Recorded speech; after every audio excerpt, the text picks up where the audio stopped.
Hey guys, this is Tom Box. Can't see you. What's up? Squiddy here. Squiddy here with me. And today we're doing part 2. Anyways, today we're doing part 2 of our Ultimate Counter Guide. UCG going first for November, December. Now by the time we filmed this, we just opened the boxes. Yeah. Wow. Those cards look shiny. Hole Thruster is no longer Hole Thruster. It is now Plasma Hole. Plasma hole.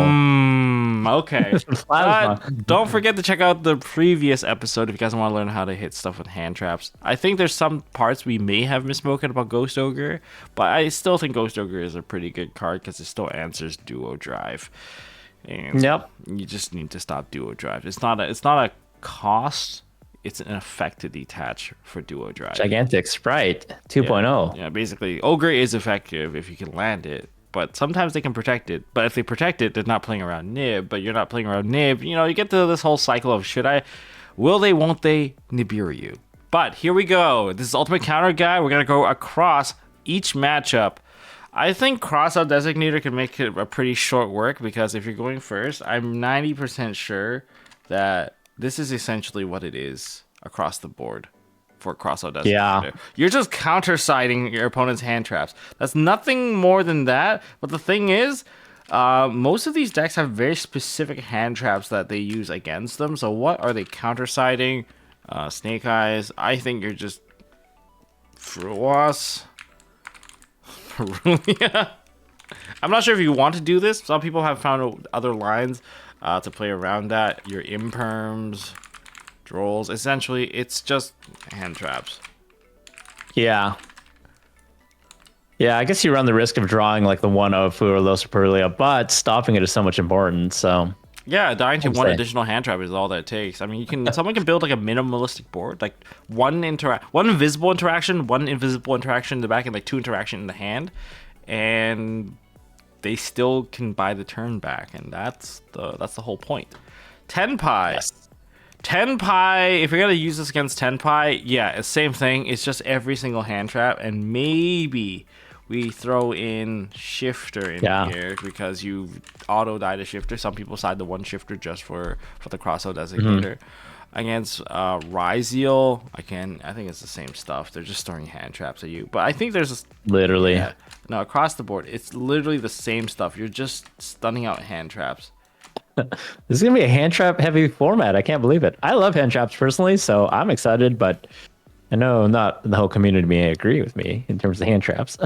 And going first side, we're going back to Solemn cards, and because Solemn cards are counter traps, we are doing the same thing. There's really not too much about what you're stopping with the Solemn cards, but if you wanted to Solemn a Snake Eye, Fire King, or Azumina card, what would you hit so you can get max value? I guess the normal summon is high impact. Like even Witch, it doesn't start a chain, so technically. But if you have like Solemn Strike, obviously it's a little better. You can respond to the effect. You can summon, the normal summons. That's pretty important. I mean, you can summon the Link summons. Yeah. Usually the Link summons are really high value when it comes to these cards. For sure. Solemn Strike is pretty popular, I know, at YCS Bologna, so. Solemn cards. You know what? Come back. I think it's about time. It's about time. Tenpai, it's even better. It's so funny because for Tenpai, we talked about the whole you can stop them, on their synchro summon. I don't know if you would stop them. You probably wouldn't use it on, say, the Sangan Kaiman because can they activate another one? Yes. So if you negate it with Solemn Judgment, they're going to use the second copy in the hand. You could get punished. But they could play around it because it has to be effect Chainlink 1 of one of the dragons synchro that you can actually negate the synchro, right? That's right. If they go Chainlink 2, that you've already bypassed that timing window. The last thing that occurred was not that synchro summon. Yeah, it doesn't work. So, but then you also kind of stop them from getting to like Trident Dragon and all those other funky cards. There's also like something that you should note about Tenpai players is that sometimes they go for Sangan Kaiman, they summon out Genroku and they leave it as a level 4 for the longest time, so that when you do interact with them, they'll find a way to eventually tag it out and switch it back to level 3. But they leave it as a level 4 tuner just in case, and then they'll switch out whenever they need it, so that they have the perfect timing to maybe you try to block their Trident Dragon play, but they left that on board just so that they can summon the level 7 back and remake it again. And that's something to beware of. Also, you can use it to stop all of the board breakers, the Harpy's Feather Dusters. Yeah, I guess the board breakers, potentially the hand traps with Strike. I mean, even the normal summon's pretty high impact. If you stop like a Pydra, you get rid of the body. They can't go Chandra. They miss a search, but it's crazy how normal summons are so high impact now in Yu-Gi-Oh! As the power creep gets bigger and bigger. Yeah, it's true. It's true. Against Ryziel, I think it's also a pretty big given that sorry, let me just turn off my phone for a second. Yeah, so Ryziel's let's would you stop the first thing that they do, or would you wait for them to Oh no, kill Duo Drive. Duo Drive? Duo Drive. Okay. Most people don't really commit anything before Duo Drive just because they're so scared of like maybe potentially Nib wiping the board. And there's nothing you can really stop on that Nib. I've got hit by a Nib before because I didn't respect it. And there are ways, even if you eat a nib, there's still ways that if you're not respecting the nib, there's a way to semi-respect it by holding node in your hand so that you still have a detonator to follow up after they hit you. So that's like one thing to note. Otherwise, because you give yourself a little timing to set up the field spell. So essentially, you can stop Duo Drive Summon. I think that's like one of the highest impacts. But it's not the end-all be-all for this particular deck because they already have a body on board. They can just summon another Duo Drive. So yeah, they can kind of search if they get ice. Detonator, I would kill. Yeah, you can't really let them pop the Solemn. They call it Detonator. I guess it is called Detonator now. Yeah, that's a localized name. I guess the board breakers also, like having Solemn back behind your own Detonator with like a huge board or whatever deck you're playing, really, like against the board breakers, it's so handy. They can't evenly, they can't Lightning Storm. What would I even stop here? I mean, striking Duo Drive is good. That's a good one. You know, I wonder if it even devolves to the point where like you pair so many hand traps with like the Solemn cards that just using it as a hand trap, like as a 1-for-1 trade with like a monster, might even get value. But I guess it depends. You would have to have other hand traps in case they have follow-up. True. Would you strike Duo Drive when they activate the search? Probably. Yes. Yeah. I would probably most likely. Yeah. So that way they don't get it again. Yeah. Because I guess strike is almost better. Strike is strike does feel better, but judgment gives you that protection against everything. Yeah. Because the board breaking nature of it. Well, life points. I'm using Solemn cards to destroy people right now. Yeah, these cards are really, really good. I actually like them a lot, and I like how like as more and more floodgates get banned, there's more room to play like Solemn cards instead of like Skill Drain. You know, like those are no fun. Solemns are fun. Solemns, I think, fun. I mean, it kind of brings it back to classic Yu-Gi-Oh. So what else is there for this particular matchup? What else would you Solemn negate? It's just all hand traps. Like they play their boards. They have a bunch of summons that don't start chains, so any of those names can be used, but you're not going to use it on those names. I think it's just several cards that have that value. Duo Drive, for instance. Ice, I think, is almost worth it. But then again, if they have X in their hand, it doesn't matter. Like half the stuff doesn't matter if they have X or an Ice or both or a sword. You just eat those plays because they're just. I think it's the point when they go into the extra deck. Those are the only things with true impact. Yeah. You get Beastwaller. Yeah. If you really hate Ideally, you have a board with it, so you can use Solemn in tandem with your board. Hold it for as long as possible. Is there any spell and trap I would hit? I wouldn't hit Bonfire because it was activating another Bonfire. Yeah, probably the non-engine stuff like Talents and all that jazz. I guess that's what makes Ultimate Slayer so good, is that it's a cost. So like, even if you try and negate it, it still gets value. That's scary. Okay, for Malice, I think we can stop some Link summoning. Yeah. You can stop out that. I think Haggard Lizard is worth hitting. Because that really kind of slows the whole thing down. That's true, yeah. Haggard Lizards were not bad for the solomming. I would not the effect of it, but the summoning of the card. Right. The effect of it, they'll just rebuild. I mean, you can still get rid of it. They get to the body, and they need a legit follow up to play through it. You can also stop their trap cards because they pay cost to get rid of the card, but they've come back. That's true. Yeah. Weird. There's a lot of weird things, but I think it's mainly just link summons that you want to stop. You can even use this. Yeah, if you stop like their monsters, they can't summon them when they banish them because they were not properly summoned, right? So that's actually a very big kind of something you gotta remember. Red Ransom, getting rid of Red Ransom. Yeah, because they only play one of each too, right? If I'm not mistaken. That is correct. They only play one of each, and there's no space in the extra deck to give them any more space to play anything else. Their extra deck is tighter than Ryzeal. Ryzeal is actually quite loose. You have about 3 spaces of free space for now because you don't have to play 4. There's no Tachyon. Exactly.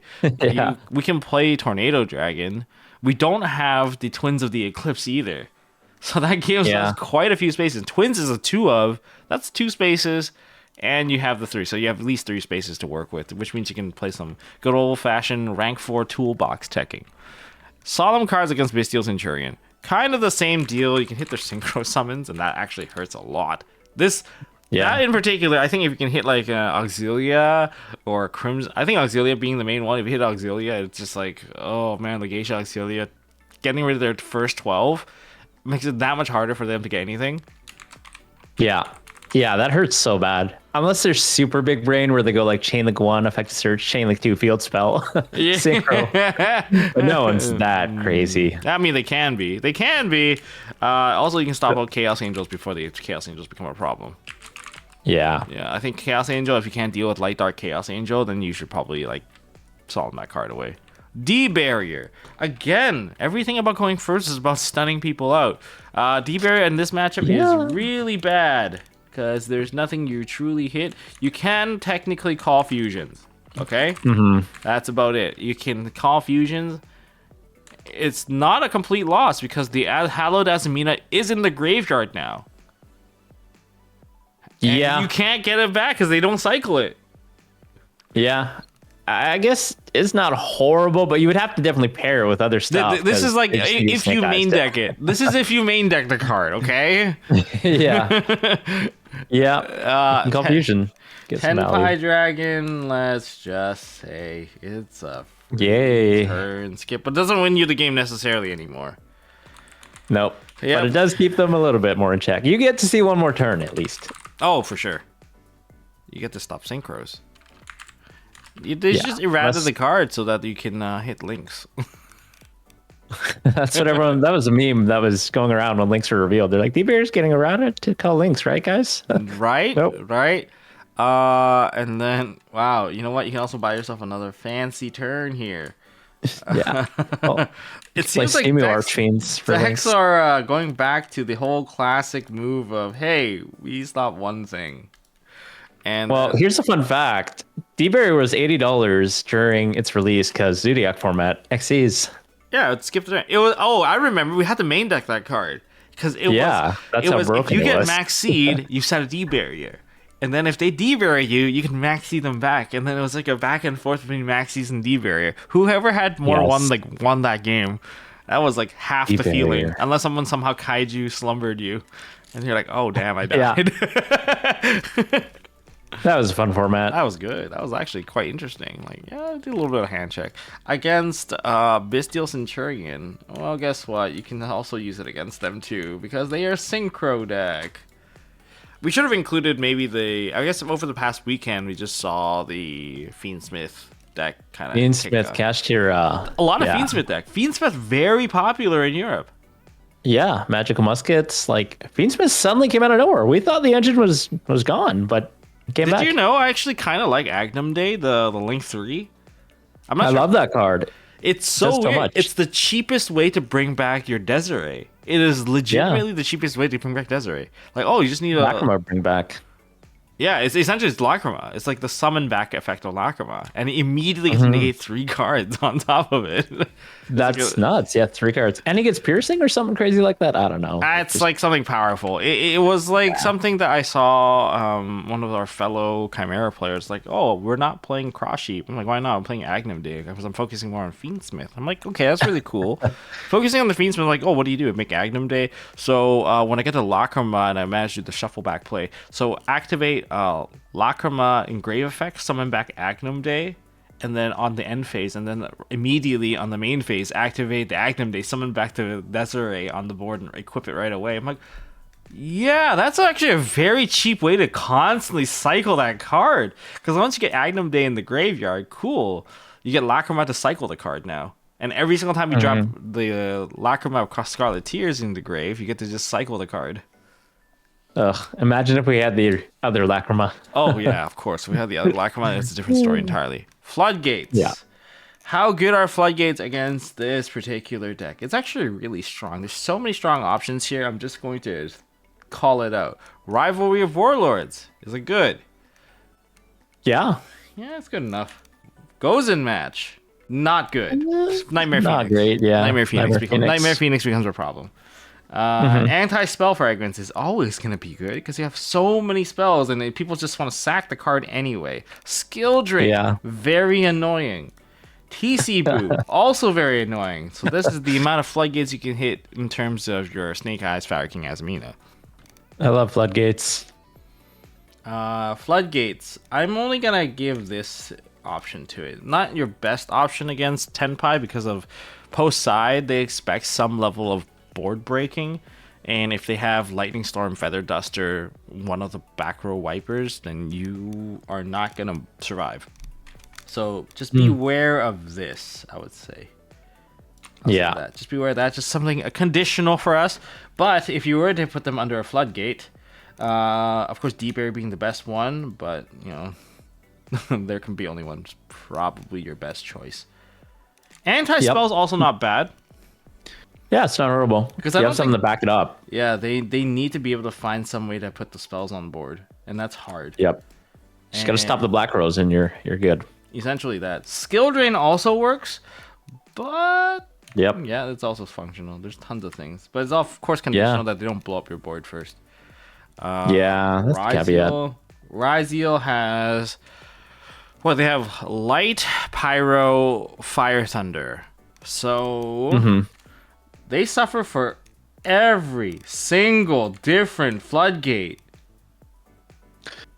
Yep. As long as you flip it after they've dumped Aggregator with X Ryzeal, or else they negate it. I think they can play every floodgate and get away with it. Yeah, no, you can play every floodgate and really stun them out. They are going to need some back row removal. I think they should be playing some back row removal to answer this particular problem. I don't really think there's that many options. Like you're playing those, but you're typically dropping them in pairs. You might have like one Pyro, one Thunder. You might have double Pyro. But then if you go to double Pyro, you're going to be going into the Thunder because you're going into Duo Drive. So like, how are you going to get out of this? And if you want to switch out into Tornado Dragon, maybe we have to play Tornado Dragon in TCG. Possible, yeah. Tornado Dragon, the quick effect, which is a lot of value. And it's also a worm, and it's also a win, so but if they lock you into Rivalry, now you're stuck again. But if you're under Rivalry, you might be able to get into Detonator. But if you're going to Detonator... lots of if, ands, and buts. It does work, but it's more conditional than the typical Floodgate. Yeah, gotta play around the Aggregator. Malice, guess what, Malice players? Your favorite thing ever in this entire deck is this. And probably Skill Drain. I find that these two, if you do play... If Skill Drain, does it hurt? Yeah, I think it shuts them down like almost completely. They can't banish. They can't do anything. You can't banish. Or like, what do you want? Like your graves. They really can't. If you can banish if you already set up, then Skill Drain sucks because like everything's activating in the banish and they come over and like, okay, yeah, they're really powerful. All the applied effects are still there. But then if it's like, if they get stuck under like, there can be only one. They're a Cyberus exclusive deck. Yeah. Can they get the removal? They have one removal card, but doesn't that require them to have the actual Link monster on the board to get the removal? I think so, yeah. The trap, right? Yeah, I think it's a little bit tougher. Yeah. Okay, well, that's that. Centurion is one deck that I don't know how good Floodgates are actually good against them. They have good, I'm sure. Light Spellcaster, Dark Pyro. They have a Dark Dragon. Dragons. Rivalry seems like it's going to hurt them. Yeah, but they also have a level 8 dragon, don't they? But then they can't go to the machines. You know what? Right, they can't. They can't mix and match. Yeah. Not one thing. I mean, definitely can mess with them in terms of the attribute. No worries. There we go. There we go. Headphones. Huh. Let's do it. Dove was on for a second. Yeah, rivalry would be good against them. I think that's about it. If you have it, because most people don't forget most floodgates are at 1. In fact, every floodgate we have on this list, they're all at 1. Like you know how the shift was when we played Summon Limit? Summon Limit got banned, and then we're like, oh, we'll just play a different floodgate. And then the skill drain. We played skill drain at 3 just to deal with it. Skill drain gets limited, and then the rivalry and the Gozen and the there can be only 1. All of them to 1. And do you know what we do now? Since we have 1 of each, we'll just play 1 of each, and then that will count as the 3 of in the deck. Oh, there are too many floodgates in this game. So it's true. It's true. All right, and before we continue to the Triple Tactics Talents, guys, check it out at MSTmerch.com, MSTmerch.com. Check it out, guys. Really appreciate you guys for supporting us. And it is Black Friday week. So such a weird thing. You know, that sale really expanded, but it is Black Friday week, so check it out at MSTmerch.com. Get the sale, get the deal, restock on some of your favorites. Also, we launched the lavender sleeve. I think a lot of you guys are really liking it. It's Nishi's favorite sleeve, apparently. So check it out at MSTmerch.com. Get the sale while it's still active. Black Friday sale, Black Friday week sale, whatever it is. Here we go. All right. Get your sleeves. Get your sleeves. Just get that plug in there. I like the stuff. I still like the Ulti Egos, Ulti Instincts. Those are still some of my favorites. But if you want to protect your sleeves, over sleeves as well. Into the TTT. Triple Tactics Thrust, Triple Tactics Talent. I mean, there's some fun things you can do. Unfortunately, evenly match isn't a thing here. So don't worry, we have going second list as well. But for now, looking into the going first stuff, Triple Tactics Thrust into Talent. I think half of it's just for hand checking. Yeah. I mean, the crazy part about Thrust is it's become a semi-floodgate now because people are setting some crazy stuff with it going first. Yeah. Between D-Barrier and I don't know, Threatening Roar and DDG, whatever the heck else. Kind of toxic. Pretty nasty, but some people are just digging for that solo imperm evenly, but evenly. If you're going first and going triple attack, you're going for the hand check. You can go for the hand check for the thrust, not thrust, but tactics. What else do we like to? And we like setting our own floodgates, so that's where the thrust has really feels like it devolved into this. It has. Well, it's mainly because we lost our. What did we lose? We lost Beatrice. We lost Beatrice and we lost Lacrima, and people are like, I like setting cards. I like setting these really nasty cards so you can't play. So that's what happened. We lost Angel, Blue Tears, Lacrima, and the Beatrice. If those are still alive, I think Fiendsmith would still be the most dominant package. The only thing they needed to do to hit Fiendsmith, in my opinion, is just take away the burn effect from Lacrima, and then even the Angel, Blue Tears gets kind of cut out because you can't do that burn damage to trigger it. Yeah, you needed that burn damage. It was like Lacrima's biggest sin was just the extra little burn because it dictated people to play into time. Beatrice, I'm so glad it's gone. Too degenerate. Yeah, I suppose. For Tenpai, if you're using this against Tenpai, I think across the board it's mainly the same stuff. It's just floodgating people. It's floodgating people. It's just a generic thing because in a hand trap heavy format, this is basically what you've come down to. Ryzeal for sure, this still works. Malice, on the other hand, I don't think you grab Deep Area anymore, but you still can go for the hand check. Yeah, the best thing about talents, I guess, is everyone playing hand traps, like you said, Tom, but also that Dominus Impulse is going to get a lot less play, I feel like, with the Ryzeals not starting chains, so... Oh, yeah, that was the most annoying thing. The summons don't start changing. They're like, what? What do you mean? That's why X Ryzeal is so strong. Like, the one that sends a card from the extra deck. Yeah. You just it's so hard to negate the search effect of that card because it'll be like Chainlink 1 search, Chainlink 2 Myriad Logic Aggregator. And you're like, oh, I can't ash that search. Yeah, you can't. Some people don't realize how annoying that can be. That's why DDG is also very useful. Like, DDG for sure. Like, they can't pay that cost. Yeah. Yeah, the fact that they're a cost is very interesting in terms of power.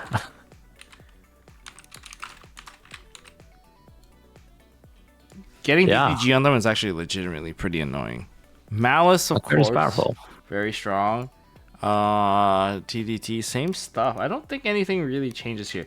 Although this particular deck does not care about the DDG-ness of it, because Auxilia can bring back the Banish and still establish some level of play, so you're not really getting your best bang for your buck. And then finally, for this list, we have the Mischief cards. Mischief of the Gnomes, Mischief of the Yokais, level modulations.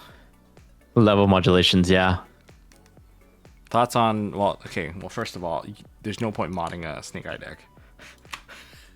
It's just so pointless. That's just completely pointless.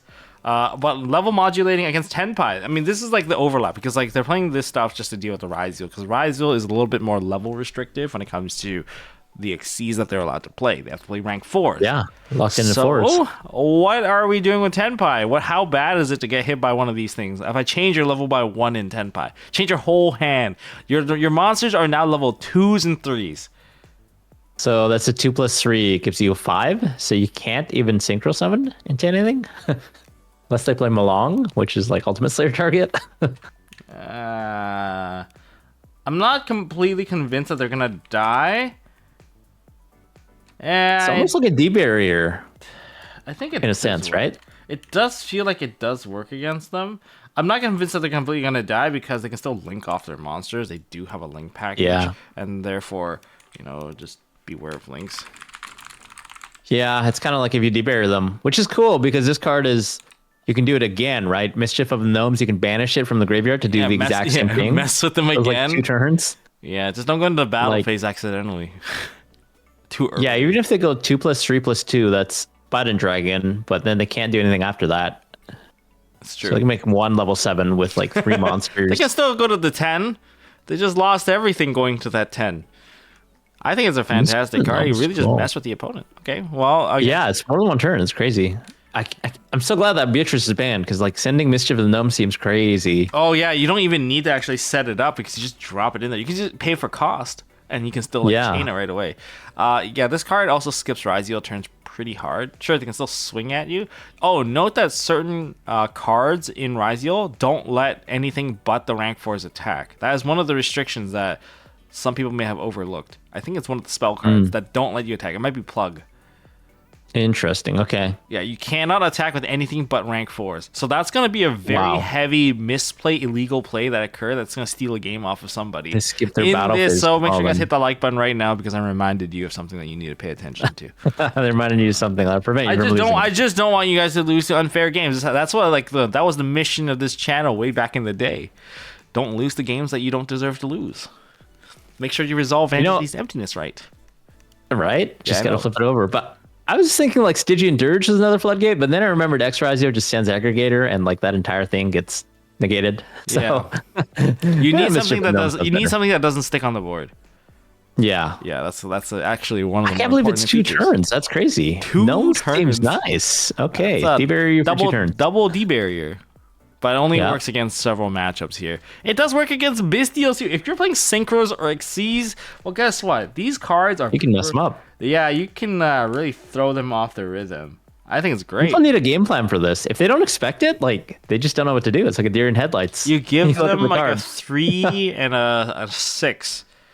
You give them a level 9 like 5 times. You can synchro for a 9. You can synchro for a 9. You can synchro for a 7. I don't think they actually play those at all. No, I can't even think of a single level 9 synchro except for like Cloud Castle or like Autumn's. I guess they can still make SP, but essentially, if they go into SP, you're not losing. Yeah, I don't think you're losing that turn. Malice, I'll give it the big X. It's a link deck. A link deck does not care. They do not care. But this kind of sums it up for cards going first. We've checked the OCG list in terms of what people play, and it seems like most of the focus has gone to just going second cards. Going first have just kind of devolved down to this stuff. It's very, I was struggling. This stun cards, skip your turn cards. Hope that they don't have it. I think that's where the crossout designator comes in kind of clutch against some of these things. Imagine you go crossout designator and then you call solemn cards. and they have like multiple set, and they chain solemn on. You gotta do that before you do. Yeah. Wow. And then they chain solemn on you, and like, okay, I'm pretty sure they have just the same solemn card set in the back. They have like, say they set 3 cards and they flip 1 just to pay 4K. Oh, I'm pretty sure those next 2 cards are solemn cards still. Oh boy. Oh, it's good times. Triple good times. solemn. All right, if you guys enjoyed this video, kind of helping you out with your upcoming side deck, make sure you guys leave a like, hit subscribe, ding that notification bell. Check out Squiddy's channel, of course. Squiddy's, watch his new Squiddios. And check out MST.TV Black Friday sale, Fry Week sale.